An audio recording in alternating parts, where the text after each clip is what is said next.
My name is David Garside, and I'm a cognitive behavioural psychotherapist.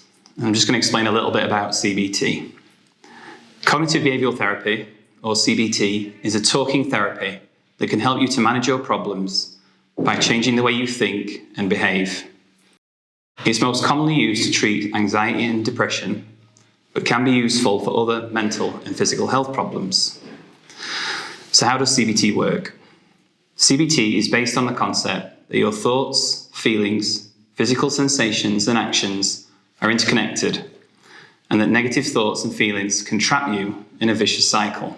CBT aims to help you deal with overwhelming problems in a more positive way by breaking them down into smaller parts. You're shown how to change these negative patterns to improve the way you feel. Unlike some other talking treatments, CBT deals with your current problems rather than focusing on issues from your past. It looks for practical ways to improve your state of mind on a daily basis. There are various different uses for CBT. CBT has been shown to be an effective way of treating a number of different mental health conditions. What happens in a session is that it is normally recommended for CBT that you'll usually have a session with a therapist once a week or once every 2 weeks. The course of treatment usually lasts for between 5 and 20 sessions, with each session lasting 30 to 60 minutes. During the sessions, you'll work with your therapist to break down your problems into their separate parts, such as your thoughts, physical feelings, and actions. You and your therapist will analyse these areas to work out if they're unrealistic or unhelpful and determine the effect they have on each other and on you. Your therapist will then be able to help you work out how to change unhelpful thoughts and behaviours. After working out what you can change, your therapist will ask you to practice these changes in your daily life, and you'll discuss how you got on during the next session. The eventual aim of therapy is to teach you to apply the skills you've learned during treatment to your daily life. This should help you to manage your problems and stop them having a negative impact on your life, even after your course of treatment finishes. There are pros and cons of CBT.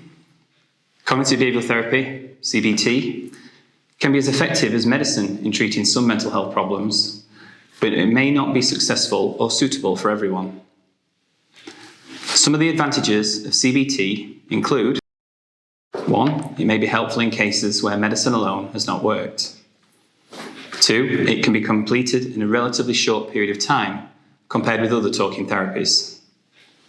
3, the highly structured nature of CBT means it can be provided in different formats, including in groups, self-help books, and apps.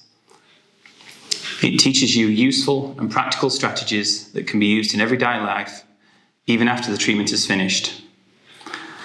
Some of the disadvantages of CBT to consider include: 1, you'll need to commit yourself to the process to get the most out of it. A therapist can help and advise you, but they need your cooperation. Secondly, you'll need to attend regular CBT sessions and carry out any extra work between sessions. This can take up a lot of your time. It may not be suitable for people with more complex mental health needs or learning difficulties, as it requires structured sessions. And it involves confronting your emotions and anxieties. You may experience initial periods where you are anxious or emotionally uncomfortable. And it also focuses on the person's capacity to change themselves, their thoughts, feelings, and behaviours.